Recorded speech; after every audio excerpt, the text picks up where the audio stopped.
Yo, what is up guys? It's Pedro here, and today the Ravens placed the non-exclusive franchise tag on Lamar Jackson, which means he could switch teams this offseason. So I'll talk about the possibility of Lamar Jackson coming to DC and why I think the chances are very low, and I'll give you guys my reaction to the New York Giants paying over $40 million a year to quarterback Daniel Jones. So if you guys are new, make sure to subscribe for Washington and NFL content on the road to 11K. It takes 1 second. Just hit that button, please, and hit that like button and the notification bell as well. Okay, so let's talk about the Lamar Jackson news first. So the Ravens sent notice to the NFLPA that they placed a $32.41 million non-exclusive franchise tag on Lamar Jackson. He is now allowed to negotiate with other teams, but the Ravens have the right to match any offer sheet he signs or take 2 first-round picks in return for him. So the Ravens still have all the leverage, because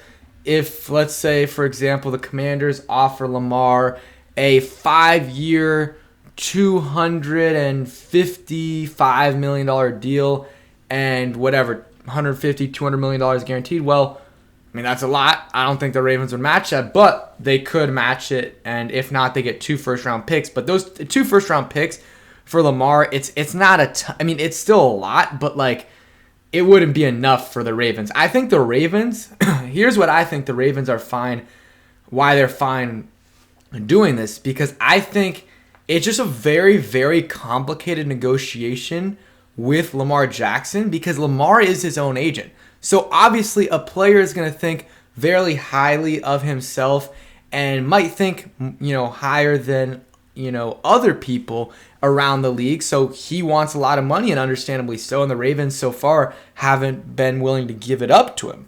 But when other teams, because right now he could be like, F the Ravens, they're not giving me any money. I should be getting $55 million a year. But now the Ravens are giving him the chance to talk to other teams, or at least other teams to match the offer. So let's say now other teams, most of the other teams are giving him 45, 46, 47, maybe 50 million. I don't know what the Ravens are offering, but it'll give Lamar a better sense of what his contract is. And then if he accepts from another team, the Ravens have a chance to match him, or if he's not getting what he thinks he deserves or much lower than he thought, then he'll be like, okay, the Ravens were right, I guess.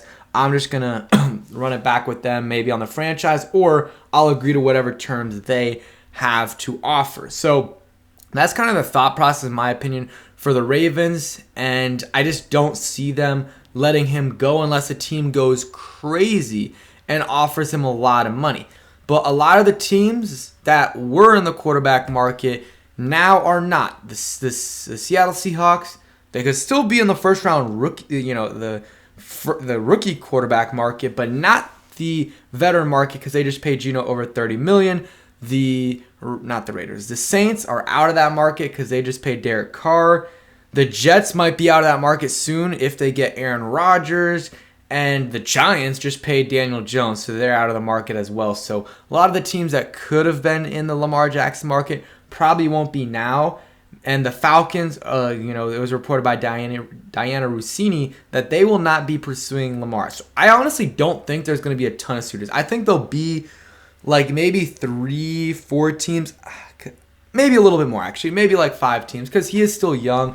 And, teams like the Raiders might be, willing to, and some others as well. He's going to get paid a lot of money. And this is what John Keim said. He says, hi. This is earlier. This is at 11:46 before the news even dropped. He says, hi. Lamar is not coming here. The end. So here's why I think. First off, Ron isn't, actually he did go and try to make some big quarterback moves last offseason, ended up with Carson Wentz. So I don't think that's the issue. I think the issue is Dan Snyder. Dan, in a normal year, would be willing to pay, but he's reportedly $1 billion in debt. $1 billion. And not only is he really, really in debt, he's selling the team. So if you combine him selling the team with him being super in debt, like, he's not going to want to pay $150 million signing bonus or whatever it is for Lamar Jackson. He's not going to want to do that. And this deal is going to happen soon. If it happens, if a team is going to, offer him a lot of money, it's going to happen probably in the next few weeks leading up to the draft, next month or so. And I just don't, it'll probably honestly happen in the next couple weeks during free agency. I don't know. Who knows what the timetable is? For it. But with Dan as the owner, it just doesn't make sense for it to happen. And I think that's why John is saying that. So John doesn't say things, or John Keim doesn't say things for the most part unless he's really certain about it, and especially tweeting. Like, he might hint stuff on the podcast with like a little less certainty, but on Twitter, if he says something pretty, you got to believe it most of the time. So I'm going to believe him on this one. And once he said, I've thought about it a little bit, the money is the big issue. I just don't think Dan has the money to pay Lamar. And I don't think he wants to, because he is on his way out. And if you can save $100 million, I know he's going to make a lot, but he's also in debt and there's a lot of taxes. So if you're that much in debt and you're moving on, might as well save that $200 million, $150 million. It does make sense. And it's not going to be your team anymore. So why even bother? But Lamar is a franchise QB and he is worth a lot of money. My thing with Lamar is, I think he's a great player, okay? A lot of people are saying, we should undoubtedly trade for Lamar, pay him whatever he wants. I'm a little bit more iffy on that.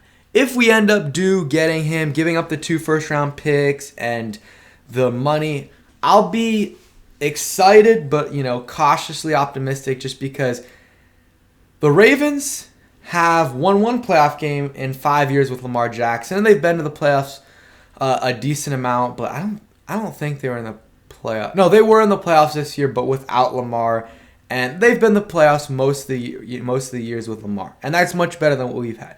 But what I want people to realize is they were winning with Lamar, and barely winning, but they were winning with Lamar on a rookie deal, and a first-round rookie deal. But I think it was the last pick, or it was the 30th. It was in the 30th, 31st, or 32nd. So he was getting paid like anywhere from $5 to $10 million a year, besides this last year, which was a little bit more. So they won one playoff game and maybe went to the playoffs 3 or 4 times with Lamar in 5 years, with him getting paid on average for the first 4 years, let's say around $8 million a year. So you go from that to paying him $50 million a year. Is what I think what he's gonna get. If Daniel Jones just got $40 million, Lamar deserves 50 plus. He does.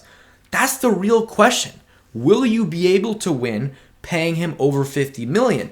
And if the last 2 seasons didn't happen, I would be like, okay, let's go ahead and do it. But you combine the money with the last couple years, he has, had a couple injuries. He played in 12 games. So he missed 5 games, 10 games over the last 2 years. To me, that's a little concerning. That is a little concerning. And you have 2 years in a row with those injuries, and 2 years in a row with slightly disappointing. 16 touchdowns and 13 interceptions. And then you go from that to 17-7, which is better. But still, a 91 passer rating, passer rating. That's not that great. That is not that great. And then obviously you have to, take into account his rushing ability, which does add a lot. But I don't know. I'm not as all in as other people are on Lamar Jackson. That's just me. I think, he is a franchise quarterback. I'm not like, he's not in that same category as Daniel Jones, Derek Carr, and Geno Smith, in my opinion. He's a franchise quarterback. It's just, you're trading for him. You're going to have to give up 2 first-round picks. The injuries the last couple years, does concern me a little bit. And the 50+ million, which I think he's going to get, does concern me a little bit. If it's under 50, if it's 45 mil, which is what Patrick Mahomes is making, I'm good with with paying him that. I don't think he's worth 45, or I think he is worth 45. I don't think he's the same quarterback as Lamar, but I do think he's worth 45. But why would he take 45 after Daniel Jones just signed a $40 million contract? So he has a lot of leverage. And yeah, that's my take on it. And Daniel Jones, what? I'm happy. I mean, they're giving him a 4-year, $160 million deal. So $40 million a year with $35 million more in incentives. So that's a lot of money. So $40 million a year plus what? 35 divided by 4 could be up to $49 million a year.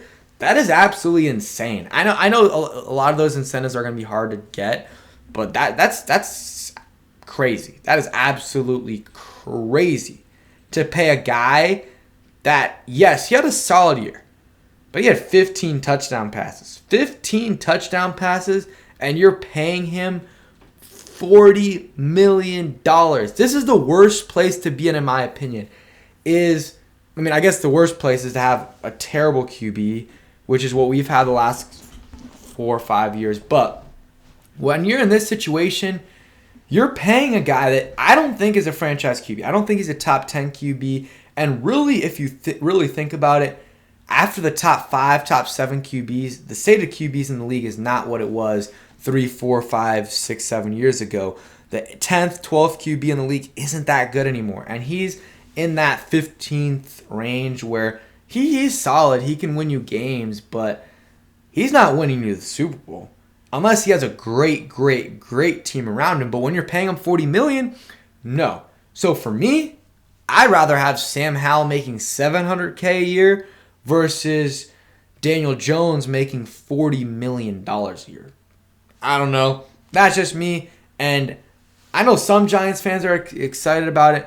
For the most part, all NFL fans are basically not liking the deal at all. Or not that they're not liking, but they don't think it's a good deal for the Giants. But some Giants fans believe it is a good deal. I don't know. It is what it is. I just saw a tweet. It's about Lamar Jackson. They said the Panthers GM certainly will discuss and has discussed Lamar Jackson because that's what he does. But Panthers are not expected to be in the Jackson market. So another team not expected to be in that, and we're not expected to be in that market. So things not looking good for Lamar. They are not, looking good for him. But we'll see. Still a few teams that could be in that mix. But for me, it's more a question of the money for Lamar versus the picks. Because 2 first-round picks, if it's a franchise QB, you give him that. But the $50 million for a guy that's been injury-prone and the Ravens haven't been able to win with him that much. I mean, they've been able to win much or more than us. So, I don't know. I would be okay with it, but it's tough. It is tough to pay him $50 million. But if they did it, I wouldn't be mad because you're bringing in a game-changing player. So that's it for today's video. Hope you guys did enjoy. We're less than a week away from free agency, so things will start to ramp up in the next few days in terms of free agency content. So thanks for watching. Hope you guys enjoyed, and peace.